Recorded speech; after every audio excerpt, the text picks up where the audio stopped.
시청자 여러분 안녕하십니까? BTV 뉴스입니다. 먼저 이 시각 주요 뉴스입니다. 학령 인구 감소에 따른 학교의 존폐 위기의 실태를 진단하고 대안을 찾아봅니다.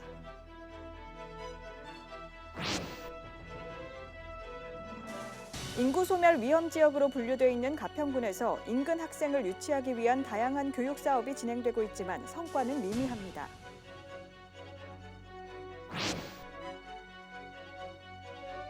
고리 2호기가 설계 수명 40년을 다하고 운영을 중단했습니다. 하지만 10년 연장을 위한 절차가 시작되면서 찬반 논란이 거셉니다.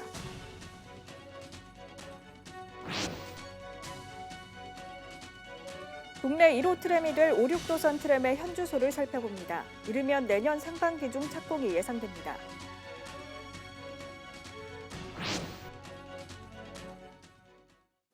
저출산, 고령화에 따른 지방 소멸의 문제점과 대안을 찾는 케이블 TV 공동 기획보도 두 번째 시간입니다. 오늘은 학령 인구 감소에 따른 학교의 존폐 위기 실태를 진단하고 대안을 찾아봅니다. 먼저 충북의 학교 통폐합 실태를 들여다보겠습니다. 학령 인구가 줄면서 학교 통폐합과 재배치 논의가 이어지고 있는데 고등학교가 처음으로 통폐합했습니다. HCN 임가영 기자가 보도합니다. 충북 보은군 성주리에 자리한 보은정보고등학교입니다. 10여 년 전 전교생이 56명이던 이 학교는 당시 고교 통합 문제로 홍역을 치렀습니다. 도교육청이 학생 수 감소를 이유로 이 학교와 보은여고를 통합하려 했지만 동문과 학부모들의 반발로 무산됐던 겁니다. 하지만 학생 수가 당시보다 3배나 더 줄어든 지금은 상황이 달라졌습니다. 학력 인구 감소로 충북에서 고등학교 통합을 처음 추진하는 보은정보고등학교입니다.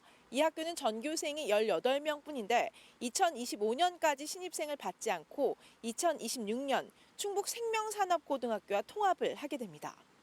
반대를 하던 학부모들도 이대로는 더 이상 학교가 제대로 운영될 수 없다는 판단에 인근 학교와의 통합에 찬성했습니다. 보은 지역 인구가 많이 감소가 되고 있어요.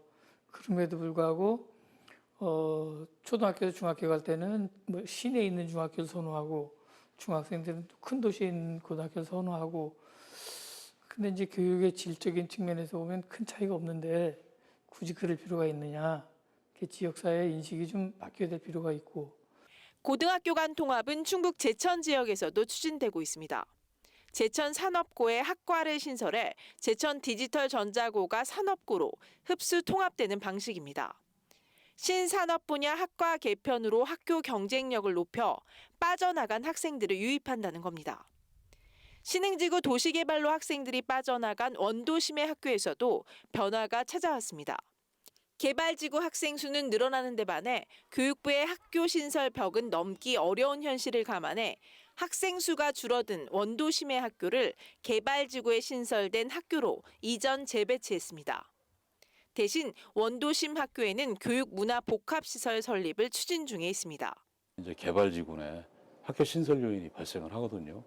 그런 경우에 인근의 이제 작은 학교를 이전 재배치를 추진을 하고 있습니다. 그건 이제 학생은 감소하는데 학생 수만 아니 학교 수를 계속 늘릴 수는 없기 때문에 전국적으로 학교 통폐합과 관련한 주민 갈등이 잇따르고 있는 가운데 학교 간 강제 통합보다 교육 환경 변화에 따른 충분한 협의와 걸맞은 인센티브 확대, 다양한 프로그램 개발 등이 뒷받침돼야 할 것으로 보입니다.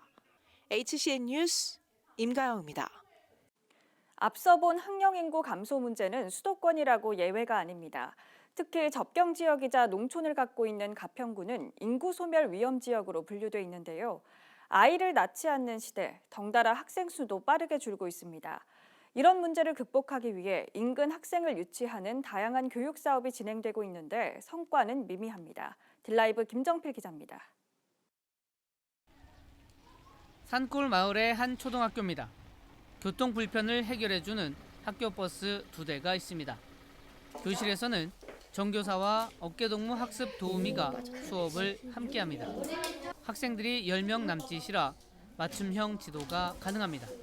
수업 시간에 도우미 선생님이랑 또 정규 선생님이랑 같이 수업을 진행하면서 아이들의 부족한 부분들을 채워주고 있습니다. 그래서 학부모님들의 만족도가 높습니다.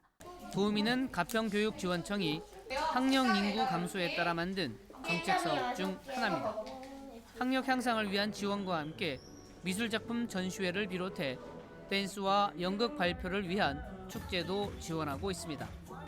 또 천혜의 자연을 활용한 생태체험 교육 프로그램도 활발하게 운영되고 있습니다.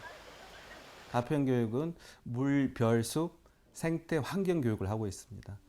서울보다 면적이 넓은 가평에 인구가 적고 산계에 있는데요. 생태 환경 교육과 문화 예술 교육이 어우러지는 그러한 교육을 준비해서 진행하고 있습니다. 그럼에도 인구가 줄면서 학령기 아동 감소 추세는 계속되고 있습니다. 한때 7만 명이 넘었던 가평군 인구는 2018년 6만 4천 명이 무너졌고 지금은 6만 3천 명 선도 위협하고 있습니다. 2018년 이후 초등학생은 5년 동안 276명이 줄었고 중학생과 고등학생까지 꾸준하게 줄고 있습니다. 초등학교 학생 수 감소로 10개 학교가 폐교를 했고 현재 분교 3개를 포함해 16개 학교만 남았습니다. 가평군도 인구 감소와 지방 소멸을 막기 위해 다양한 아이디어를 짜내고 있습니다. 아이디어 공모전을 통해서 저희 가평군 지역 여건에 맞는 사업을 발굴하고자 하고요. 지방소멸 기금을 통해서 저희 지역 여건에 맞는 사업을 발굴하려고 하는데요. 가평군 부서 16개 사업이 저희한테 들어와 있습니다. 5개년에 맞춰가지고 사업을 진행할 예정입니다.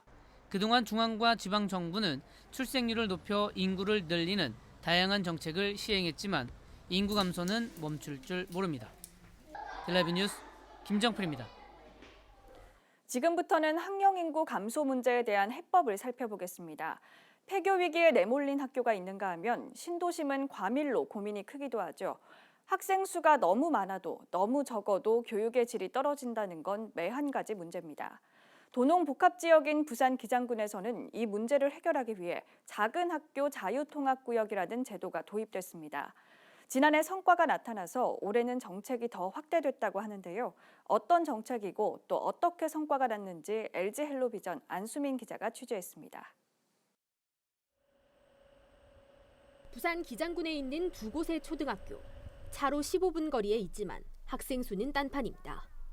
한 곳은 전교생이 1,000명에 이르지만 다른 한 곳은 80명에 불과합니다. 신도시와 어촌마을이 함께 있는 지역의 특성 때문에 인접한 학교지만 극명한 차이가 나타나는 겁니다.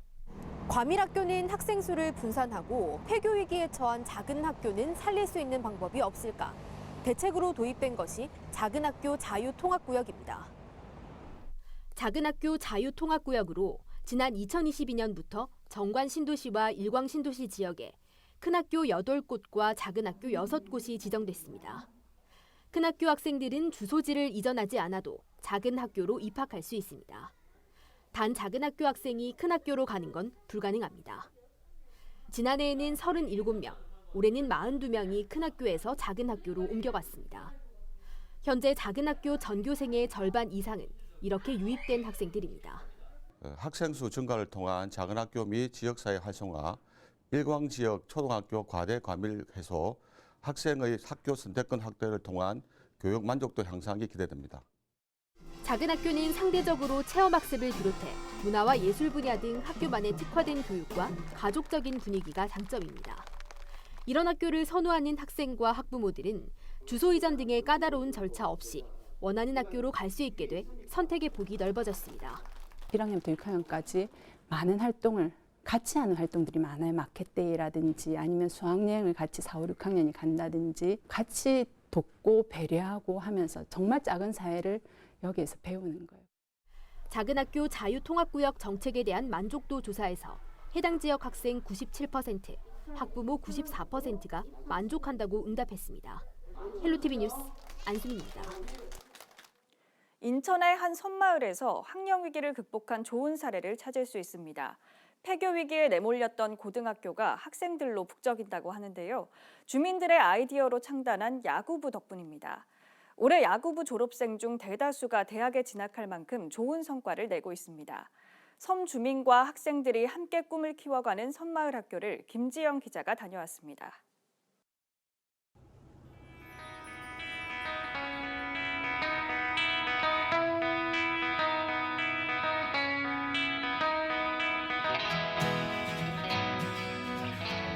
인천 내륙에서 배로 1시간 50여 분, 옹진군의 작은 어촌마을 덕적도입니다.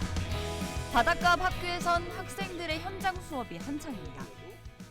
몇 년 전까지 학생이 없어 폐교 위기에 놓였던 덕적고등학교. 하지만 지금은 교실을 가득 채울 만큼 학생들로 북적입니다. 폐교 위기의 학교를 살린 건 바로 야구부.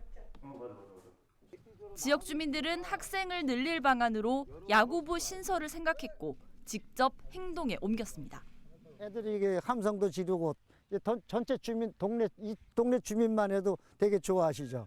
야구부 버스 왔다 갔다 하고 그러니까 학교가 존속이 돼야지. 어디고 학교가 없으면은 그 도시는 저기 되는 거 아니에요? 현재 덕적고 야구부는 모두 29명. 덕분에 학교 전교생 수도 2년 전 14명에서 38명으로 3배 가까이 늘었습니다. 섬이라는 게 뭐 도시와는 달리 좀 PC방, 노래방 아무것도 없이 오직 운동만 할 수 있는 그런 환경인 것 같아가지고 남은 고교 야구 생활 집중해서 운동만 할 수 있는 데로 오게 된 것 같습니다. 도시 운동부에 비해 규모가 작은 만큼 각 선수들에게 다양한 기회가 주어지는 것도 장점입니다. 기회를 많이 받을 수 있고 아무래도 시합을 많이 뛸 수 있다 보니까 그게 가장 큰 장점인 것 같습니다. 의미 있는 성과도 내고 있습니다. 덕적고는 지난해 출전한 고교 야구 전국대회에서 창단 1년 만에 16강에 올랐습니다. 특히 올해 졸업한 9명 가운데 7명이 대학 야구부에 진학했습니다. 야구 가고 싶어서 이 어려운 선택이 여기 큰 결심 아니면 덕적고등학교 못 들어와요. 이 팀 분위기가 우리가 서로 이렇게 뭉쳐야 어떤 원팀이 될 수가 있고 또 원팀을 중요시하고 있고요. 그러니까 선수들이 그런 분위기에 잘 따라주고 있습니다. 야구부 창단 이후 다시 아이들의 웃음소리가 들리게 된 섬마을. 폐교 위기를 극복한 좋은 사례가 되고 있습니다. BTV 뉴스 김지영입니다.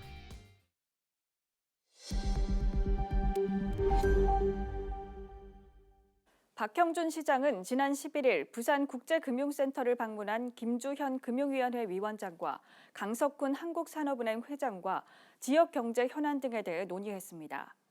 특히 금융위원회는 기업 정상화 지원을 위한 1조 원 규모의 펀드 조성에 적극적으로 협조하기로 약속했습니다. 부산시 교육청이 본 예산 대비 858억 원이 증가한 5조 7,512억 원 규모의 1회 추경 예산안을 시의회에 제출했습니다. 교육청은 서부산권과 원도심의 교육 격차 해소를 위해 703억 원을 집중 투입하고 사교육비 경감을 위한 부산형 인터넷 강의 보급에 39억 원 등을 편성했습니다. 이번 추경 예산안은 부산시의회 심의와 의결을 거쳐 다음 달 2일 확정될 예정입니다. 부산에서 유일하게 도시철도가 연결되지 않은 지역이 있습니다. 바로 영도군데요. 도시철도를 도입해달라는 주민들의 요구는 꾸준히 제기됐지만 사업성 때문에 다른 지역보다 뒷순위로 밀려난 상태입니다. 이런 가운데 구청이 처음으로 영도선 도입을 위한 자체 용역까지 시행하며 강력한 의지를 보이고 있습니다. 보도에 안수민 기자입니다. 지난해 1월 부산시가 확정한 도시철도망 구축 대상 노선입니다. 10개 노선이 정해졌는데 영도선은 빠졌습니다. 노선 선정 기준 평가에서 경제성이 0.64, 종합평가가 0.404로 기준에 미치지 못하면서 장기 후보 노선으로 분류된 겁니다. 영도군은 자체 용역을 통해 이 경제성을 다시 평가하겠다는 계획입니다. 최근 달라진 교통 수요가 반영되지 못했고 앞으로 달라질 지역의 교통 수요도 반영해야 한다는 이유에서입니다. 현재 영도는 커피 관광지, 태종대 집와이어, 태종대 해안 연결도로, 아르댐 뮤지엄 등 지역 내 많은 교통 수요가 생겨나고 있어 미래 교통 수요와 이에 적합한 교통수단을 반영한 용역 결과를 부산시에 건의를 하고자 합니다. 용역은 앞으로 18개월간 진행됩니다. 이를 통해 경제성이 확보되면 오는 2024년부터 부산시가 시행하는 제2차 부산시 도시철도망 재정비 용역에 해당 결과를 반영해달라고 요청할 계획입니다. 관건은 기존에 정해진 10개 노선보다 얼마나 더 투자 우위를 점할 수 있느냐입니다.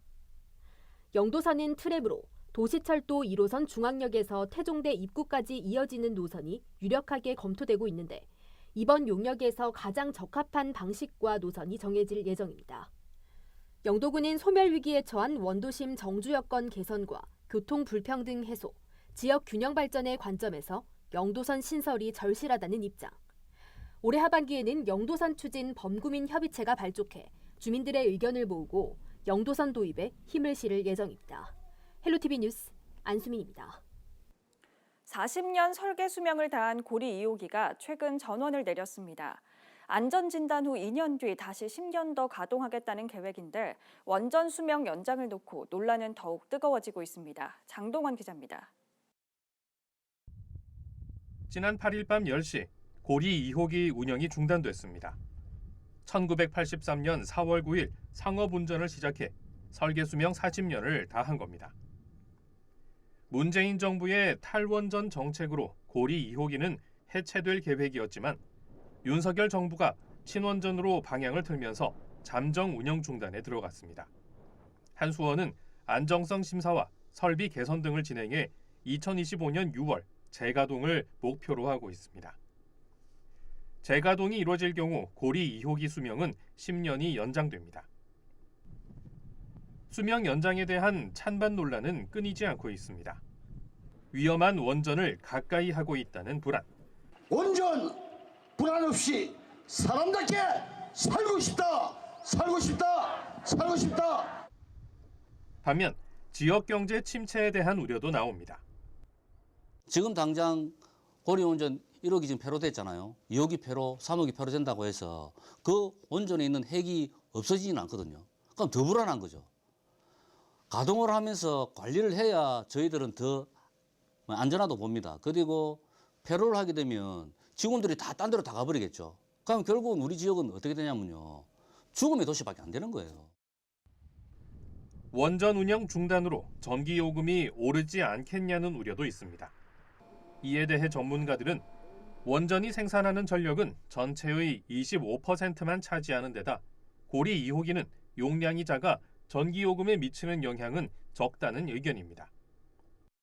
40년을 썼다는 것은 경제성이 엄청나게 있게끔 다 한 건데 그걸 10년 더 쓰겠다는 자체가 굉장히 심각하고 지금 짓고 있는 신고리 5, 6호기는 140만 킬로와트예요.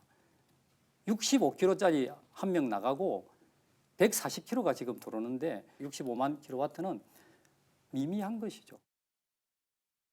여기에 더해 한수원은 고리 원전 내에 임시 핵 폐기물 저장 시설을 짓겠다고 밝혀 논란은 더욱 커지고 있습니다. 고리 원전을 둘러싼 논란들은 BTV 시사 프로그램 이슈토크 현장 플러스에서 보다 깊이 있게 진단합니다. BTV 뉴스 장동원입니다. 국내 1호 트램이 될 5,6도선 트램. 그런데 언제 착공이 될지 실제 달리는 모습을 볼 수 있을지 궁금합니다. 예산 문제로 궤도에서 이탈할 뻔한 5,6도선 트램은 지금 어디까지 와 있을까요? 김석진 기자가 알아봤습니다. 국내 1호 트램이 될 5,6도선 트램. 정부 실증 사업으로 남구에 건설됩니다. 구간은 도시철도 경성 부경대역에서 이기대오기 삼거리까지 1.9km, 정거장 5개소와 차량기지 1개소가 들어섭니다. 사업비는 470억 원, 그러나 설계를 해보니 906억 원으로 2배 가까이 늘었습니다. 부산시는 국비 확보에 나섰지만 실패했고 이후 사업은 표류됐습니다. 그러던 지난 연말 올해 정부 예산에 5,6도선이 포함됐습니다. 착수비로 17억 원이 편성된 겁니다. 타당성 조사를 앞둔 지난달 30일 국회와 부산, 울산, 경기, 부천 등 일부 지자체가 트램 도입 활성화 토론회를 가졌습니다. 그래서 5,6도선을 조속히 착공해서 실증 사업을 통해 대한민국 트램의 건설, 운영 노하우를 축적해서 시작해야 한다고 생각하고요. 근데 문제는 이제 이 도시철도법을 적용하다 보니까 예산이 이제 많이 들어가요. 그래서 이번 토론에서는 트램은 도시철도법을 하지 말고 별도의 그 법을 하나 만들어서 해야 된다. 5,6도선 트램은 타당성 조사용을 거쳐 빠르면 내년 상반기 착공할 수 있을 것으로 예상하고 있습니다. 이에 남구도 올해 초 5,6도선 차량기지 건설 대체 주차장을 준공하는 등 조기 도입의 기대감에 불어 있습니다. 남구는 최근 그린 뉴딜 지중화 사업에 선정돼 트램 건설에 필요한 지작물 이설비 등 100억 원의 사업비 절감도 예상하고 있습니다. 우리 남구는 주민들이 트램 수준에 대해 기대감이 높은 반면 사업 추진이 늦어지다 보니 이러한 내용들을 주민들께 최대한 알려드리려고 노력합니다. 그리고 타당성 재조사가 빠른 시간에 마무리되어 트램 사업이 정상 추진될 수 있기를 기대합니다. 현재 국내에서 트램 도입을 준비하고 있는 곳은 10개 도시 24개 노선. 5, 6도선 트램의 성패에 모든 관심이 집중되고 있습니다. BTV 뉴스 김석진입니다. 부산항만공사는 12일 항만공사를 방문한 스페인 남부 아르헤시라스 항만청장과 항만 운영, 개발 등 경험을 공유하고 공동 관심사를 논의했습니다. 남구는 올해부 민방위 집합교육을 코로나19 이전과 같이 정상 추진키로 했습니다. 올해 민방위 편성 1, 2년차 대원은 4시간의 집합교육에 참여해야 하고 3, 4년차와 5년차 이상은 각각 2시간과 1시간의 사이버 교육을 이수해야 합니다. 집합교육은 오는 13일부터 6월 17일까지 해군회관 컨벤션홀과 남구청 대강당에서 진행되며 자세한 사항은 구 홈페이지나 국민재난안전포털에서 확인하면 됩니다.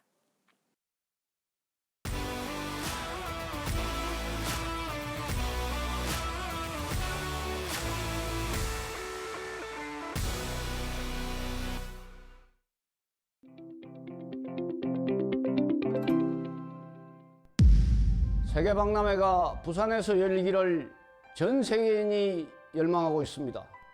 엑스포를 성공적으로 개최해서 우리 부산이 국제적인 대도시로 성장하는 데 우리 사하구가 앞장서겠습니다.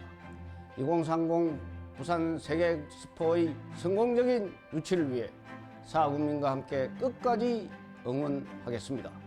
부산의 유치에 2030 월드 엑스포가 부산에서 개최된다면 부산이라는 지역 브랜드를 전 세계에 알리고 경제, 사회, 문화 전반에 걸친 지역 발전을 이루는 동시에 국가의 새로운 성장 동력을 얻을 수 있을 것입니다.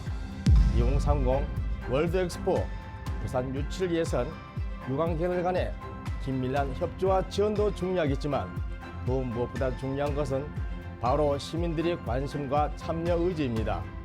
범국가적, 범시민적인 노력이 모여져 2030 월드 엑스포가 반드시 부산에서 유치될 수 있기를 희망합니다. 2030 월드 엑스포 부산의 유치에 화이팅!